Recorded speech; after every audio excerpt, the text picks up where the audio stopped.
السلام علیکم ورحمۃ اللہ وبرکاتہ۔ سردیوں کا موسم ہے۔ آج کا ہمارا عنوان بہت اہم ہے۔ سردیوں میں فالج اور ہارٹ اٹیک کیوں ہوتا ہے؟ دوستو، سردیوں میں فالج اور ہارٹ اٹیک، ان بیماریوں سے کیسے بچا جا سکتا ہے؟ اس کی کچھ وجوہات ہیں۔ سردیوں میں لوگ اکثر پانی کم پیتے ہیں۔ پانی کم پینے کی وجہ سے جسم میں پانی کم ہو جاتا ہے اور خون جم جاتا ہے۔ خون گاڑھا ہونے سے، خون جمنے سے رگیں سکڑ جاتی ہیں۔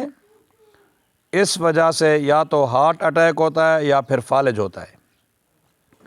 پٹھے کمزور ہو جاتے ہیں۔ روزانہ بلا ناغہ پیدل واک کریں۔ روزانہ قہوہ، گرم مشروبات اور نیم گرم پانی میں حسب ضرورت 2 سے 3 چمچ شہد ملا کر پی لیں۔ روغن زیتون سالن میں ملا کر کھائیں، جسم پر مالش کریں۔ گاجر کا رس، مالٹا کا رس، گنے کا رس پیتے رہیں تاکہ پانی کی کمی دور ہو اور وٹامن حاصل ہوں۔ شہد اور روغن زیتون کو ملا کر روٹی کے ساتھ کھائیں۔ مرغابی، بطخ، کبوتر، تیتر، بٹیر، دیسی مرغ، مچھلی، بکرے کی یخنی استعمال کریں۔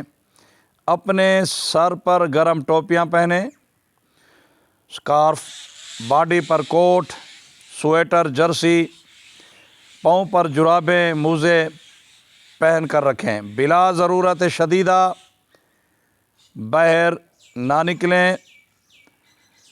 انشاءاللہ ان احتیاطی تدابیر سے آپ فالج کے حملہ سے اور ہارٹ اٹیک سے بچے رہیں گے۔ نزلہ، زکام، کھانسی، گلے کی خراش، بخار سے بھی بچے رہیں گے۔